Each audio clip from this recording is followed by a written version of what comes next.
공원에 7살짜리 여자아이랑 5살짜리 남자아이가 벤치에 앉아 있습니다. 그런데 둘이서 이야기를 하는데 7살짜리 여자아이가 한숨을 푹 내쉬는 겁니다. 그러니까 옆에 있는 이 5살짜리 남자아이가 물어보는 거예요. 누나 왜 그래? 하고 물어보는 거죠. 그러니까 이 7살짜리 여자아이가 한다는 말이 너가 사랑을 하니? 하면서 한숨을 푹 내셨다고 합니다. 여러분, 이 모습을 본 우리의 모습은 어떻겠습니까? 허허허 하면서 너희가 뭘 알겠니? 너희가 사랑을 하니? 하면서 참 귀엽다 라는 생각을 아마 할 것입니다. 그런데 오늘 이 7살짜리 아이도 이 본인이 너가 사랑을 하니? 하면서 5살짜리 친구에게 이야기를 하잖아요. 7살짜리 친구 나름대로는 굉장히 엄청난 고민이 있었을 거라는 것입니다. 이 7살짜리가 생각하는 이 사랑이라는 뭔가가 있기 때문에 이 5살짜리에는 내 동생은 이해하지 못할 거야 하면서 너가 사랑을 아니? 그랬을 것입니다. 그런데 이 7살짜리 친구와 이 5살짜리 친구가 20, 30, 40, 50 넘어간 어른들의 사랑을 이해할 수 있겠습니까? 이해하지 못하겠죠. 아무리 그 아이들이 뭔가 진지하게 생각한다 할지라도 어른들의 또 사랑은 또 다른 영역이라 이해할 수가 없을 것입니다. 여러분, 우리가 사람을 이해한다는 것이 그렇습니다. 우리가 사람을 이해하는 것은요, 굉장히 쉽지 않은 일이에요. 우리가 각자가 처한 상황이 다르고 우리가 살아온 배경이 다르고 지금까지 살면서 겪어왔던 그 경험들이 다르기 때문에요, 우리가 같은 단어일지라도 그들이 말할 때 사용하는 그 단어의 의미가 전혀 다를 수 있다는 것입니다. 이 20살에 아무런 고난이라는 것을 경험해 보지 않았던 청년이 말하는 고난이라는 단어랑요, 이 산전수전 공중전 다 겪은 50 넘은 이 중년이 말하는 고난과, 그리고 이제는 하나님 나라 갈 날만 바라보고 있는, 이제 하나님께서 언젠가 부르시지 않을까 하는 90이 넘은 노인이 말하는 고난이라는 단어의 이 깊이가 같을 것 같습니까? 다를 것 같습니까? 전혀 다르겠죠. 같을 수가 없는 것입니다. 그렇기 때문에 우리는 서로를 이해할 수가 없는 거예요. 같은 단어를 쓸지라도 그 단어가 의미하고 있는 것이 생각하는 사람마다 다르기 때문입니다. 이 나이의 차이뿐만이 아닙니다. 같은 30살이라고 할지라도요, 풍요롭게 살아온 이 30살과 뭔가 가난과 굉장히 어려움을 헤쳐왔던 30살이 말하는 고난 혹은 다른 단어들의 의미가 같을 수가 있겠습니까? 전혀 그렇지 않겠죠. 오늘 이해하다라는 단어를 우리가 국어사전에서 보게 되면요, 이 깨달아 알다, 남의 사정을 잘 헤아려 너그러이 받아들이다 라는 단어를 사용하고 있습니다. 말을 사용하고 있습니다. 그리고 또 새벽기도 때 이유겸 목사님께서 영어로 understand라는 단어를 사용해 주셨어요. understand가 무엇입니까? 밑에 내려가서 그곳에 서서 바라보는 것이죠. 같은 위치에 서서 바라보는 것입니다. 그 단어를 이해하다라는 단어로 사용한 것입니다.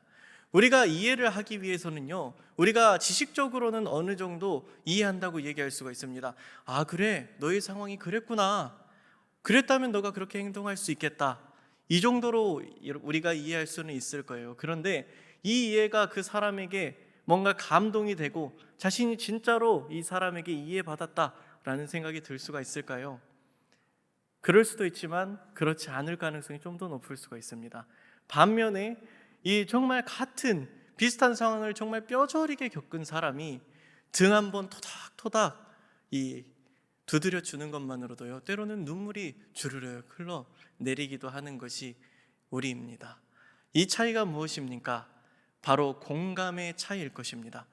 공감이 무엇입니까? 한 가지 공자에 느낄 감자를 써서 한 가지 것을 같이 느낀다, 같은 마음을 느낀다 라는 것을 공감이라고 하지 않습니까? 그렇기 때문에 공감을 통한 이 이해가 있어야만이 우리가 서로를 온전히 이해할 수가 있다, 그제서야지 우리가 대화라도 가능하다라는 것을 우리는 보게 됩니다.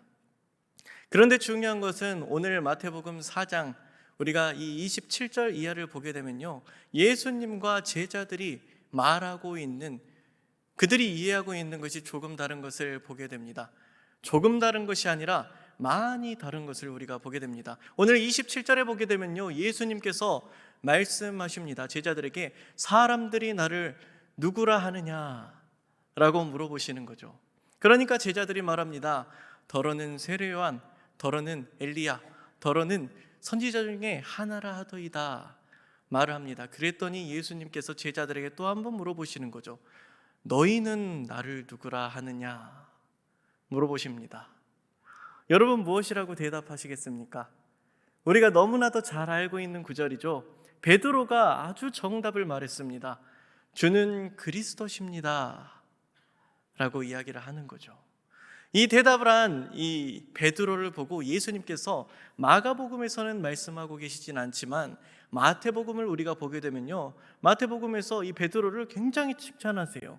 칭찬하시면서 베드로야, 이것은 하나님께서 너에게 알게 하셨다 라고 말씀하시는 그런 극찬을 하십니다.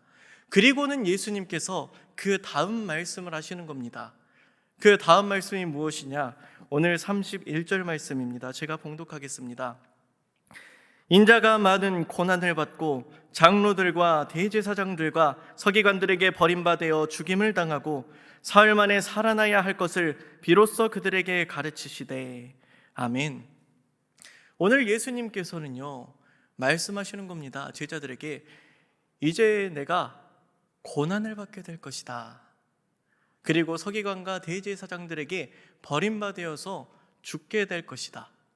그리고 3일 만에 다시 살아날 것이다 라고 오늘 예수님께서 말씀하시는 겁니다.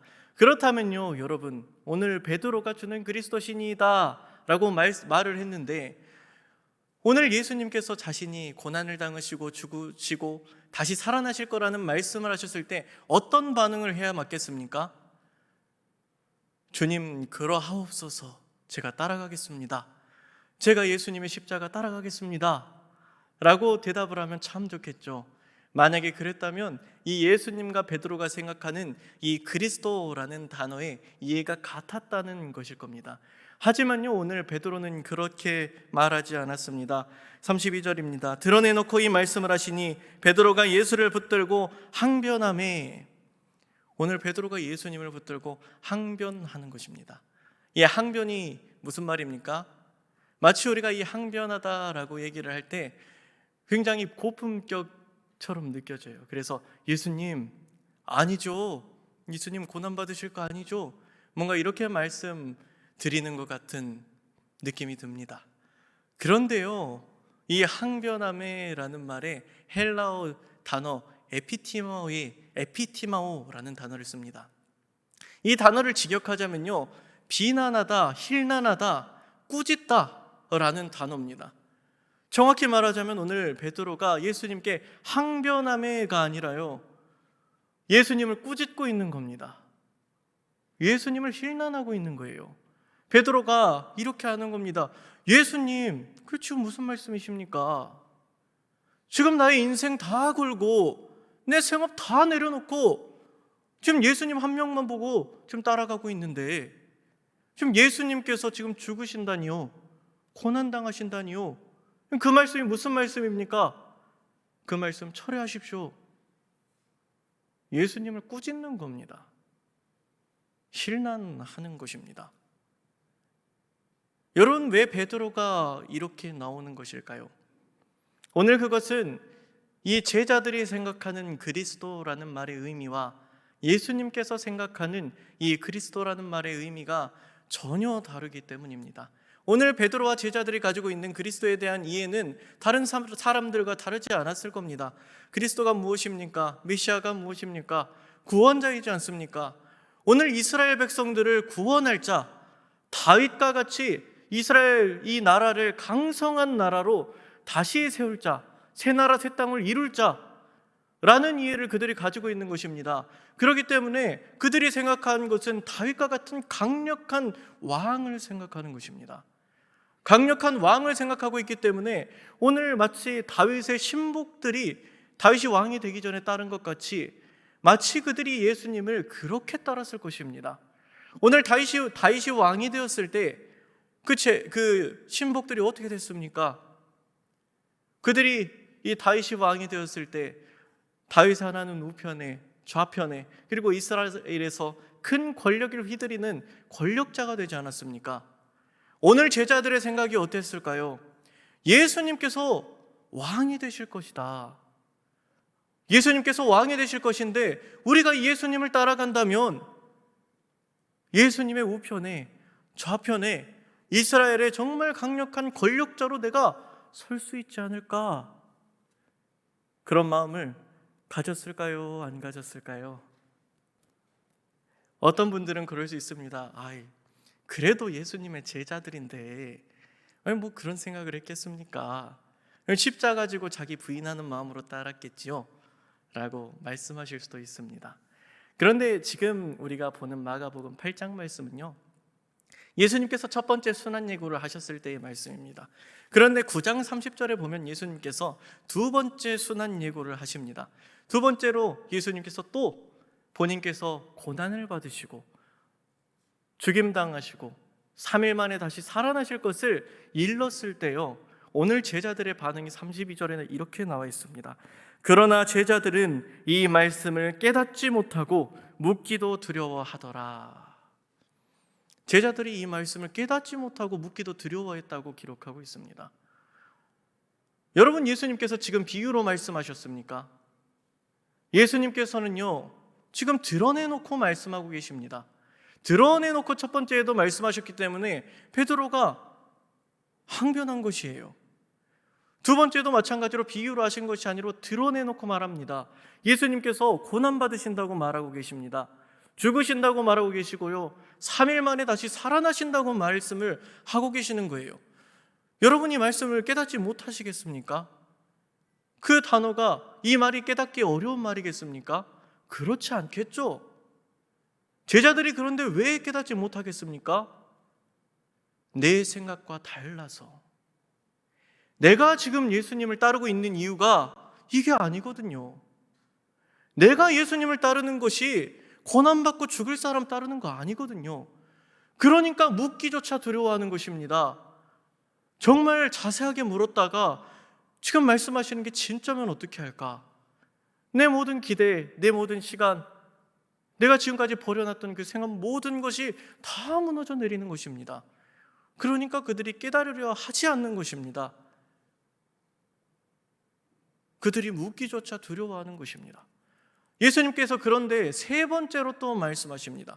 세 번째로 본인께서 죽으시고 고난받으시고 죽으시고 부활하실 것을 10장 32절 이하에 또 말씀하시는 것입니다. 세 번째 순환 예고하시는데 이번에는요, 제자들이 어떻게 나오는지 아십니까? 35절 이하에 야고보와 요한이 예수님께 구하는 것이 있습니다. 37절 말씀입니다. 여짜오되 주의 영광 중에서 우리를 하나는 주의 우편에 하나는 좌편에 앉게 하여 주옵소서. 아멘. 그랬더니 예수님께서 이렇게 말씀하십니다. 예수께서 이르시되 너희는 너희가 구하는 것을 알지 못하는도다. 내가 마시는 잔을 너희가 마실 수 있으며 내가 받는 세례를 너희가 받을 수 있느냐. 아멘. 예수님께서 말씀하시는 것입니다.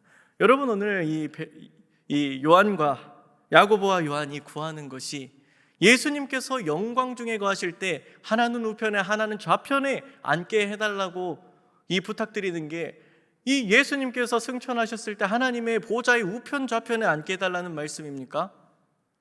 그랬으면 좋겠습니다. 그런데 그것이 아닌 것이죠. 왜냐하면 오늘 예수님께서 말씀하시거든요.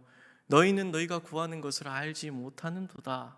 너희가 나와 같이 잔을 마실 수 있으며 너희가 나와 같은 세례를 받을 수 있느냐 물어보시잖아요. 그들이 말하는 영광 중에 있는, 예수님께서 영광 중에 거하실 때 내가 우편에 앉고 내가 좌편에 앉는 것은요, 베드로가 생각하는 것과 다르지 않습니다. 예수님께서 왕이 되셨을 때 하나는 우편에 하나는 좌편에 있게 해달라 말하는 것이죠. 이 말이 있고 나서 제자들이요, 서로 엄청나게 다툽니다. 어떻게 너희가 지금 그럴 수가 있냐? 아니 내가 예수님 우편, 내가 예수님 좌편에 앉아야 되는데 어떻게 너희가 그럴 수가 있냐? 싸우는 것입니다. 여러분, 이 모습을 봤을 때 예수님께서 어떠셨을 것 같습니까? 예수님께서 공생의 사역을 처음부터 부르셔서 제자라고 삼고 다니시는 이 12명의 예수님의 제자들이 그리스도에 대한 이런 이해를 가지고 있는데 예수님께서는 얼마나 답답하셨겠습니까? 오늘 이 제자들이 무엇을 생각하고 있습니까? 예수님께서 이렇게 말씀하고 계십니다. 사탄아, 내 뒤로 물러가라. 내가 하나님의 일을 생각하지 아니하고 도리어 사람의 일을 생각하는도다 하시고, 맞습니다. 오늘 이 제자들이요, 사람의 일을 생각하고 있는 것입니다. 하나님의 일을 생각하는 것이 아니라요, 사람의 일을 생각하고 있는 거예요. 누가 우편에 앉을지, 누가 좌편에 앉을지 생각하고 있습니다. 여러분, 우리가 다릅니까? 우리가 베드로와 제자들과 다릅니까? 우리가 다르다고 말할 수 있겠습니까? 저는 말 못하겠습니다.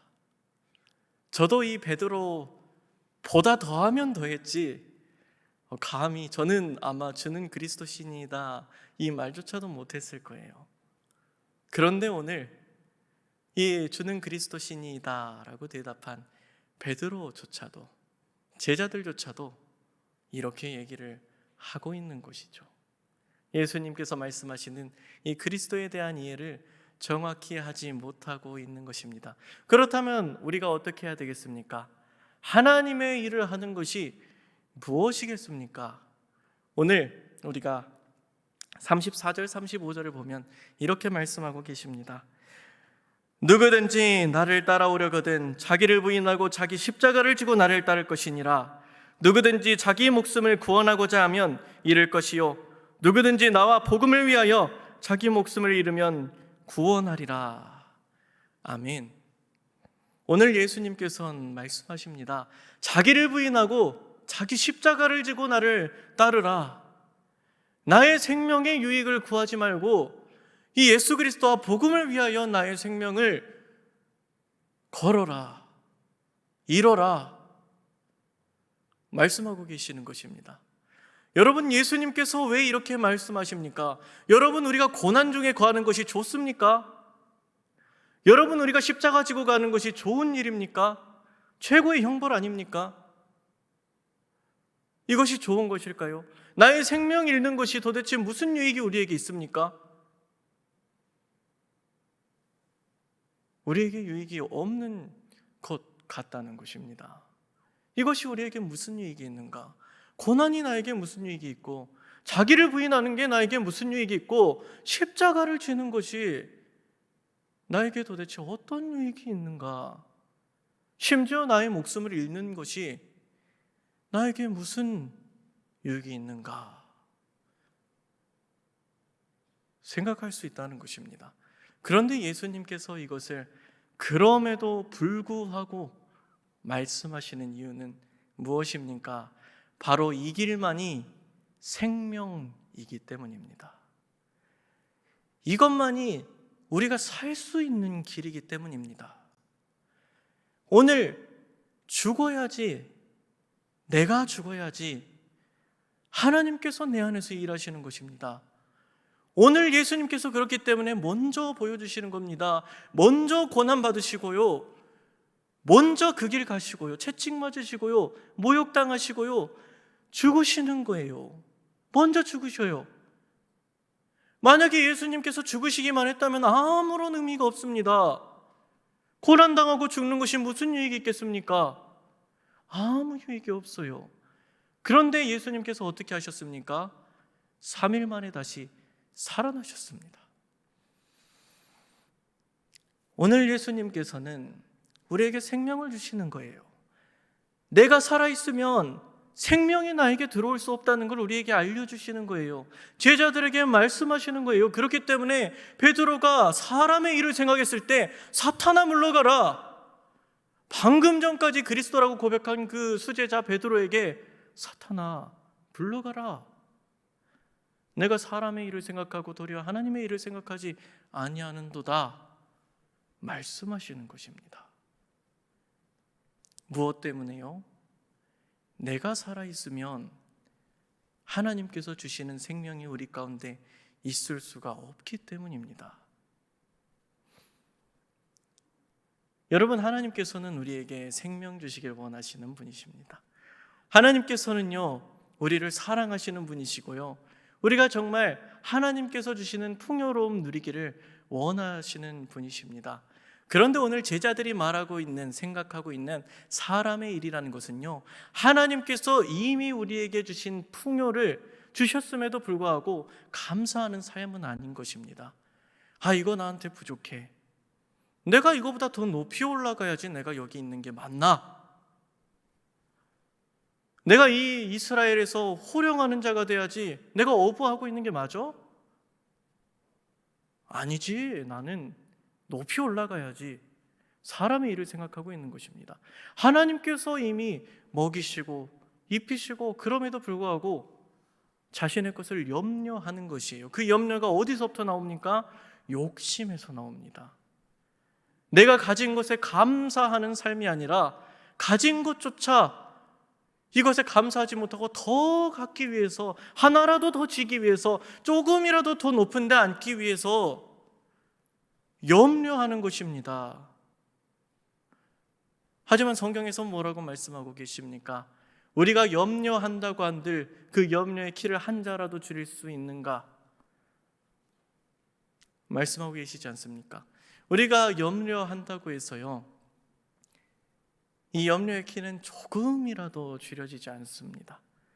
조금이라도 줄여지지 않고 오히려 더해지기만 할 뿐입니다. 그렇기 때문에 오늘 예수님께서는 우리에게 말씀하시는 것입니다. 자기를 부인하고 자기 십자가를 지고 나를 따르라. 예수님께서 우리에게 말씀하시는 것이죠. 나의 생명의 유익을 위해서 살아가지 말고 이 예수 그리스도와 이 복음을 위하여 나의 생명을 걸어라 말씀하고 계십니다. 오늘 마태복음 6장 33절을 우리가 보게 되면요, 예수님께서 우리에게 이렇게 말씀하십니다. 그런즉 너희는 먼저 그의 나라와 그의 의를 구하라. 그리하면 이 모든 것을 너희에게 더하시리라. 그러므로 내일 일을 위하여 염려하지 말라. 내일 일은 내일이 염려할 것이요 한날의 괴로움은 그날로 족하니라. 아멘. 오늘 예수님께서는 우리에게 염려하지 말라 말씀하십니다. 이 염려하지 말고, 이 염려는 내일이 할 것이니 하나님의 나라와 하나님의 의를 위하여 살아가라. 오늘 예수님께서는 우리에게 말씀하고 계십니다. 여러분, 오늘 예수님께서 우리에게 너희는 나를 누구라 하느냐? 라고 물으신다면 여러분 어떻게 대답하시겠습니까? 네, 주는 그리스도시니이다 라고 우리가 대답해야 될 줄 믿습니다.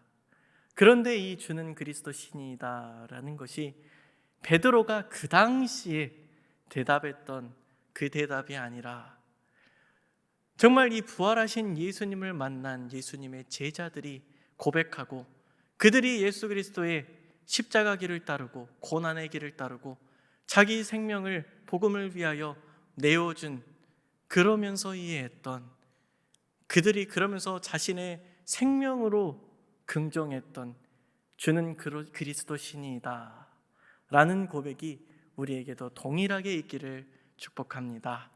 이 시간 함께 기도하겠습니다.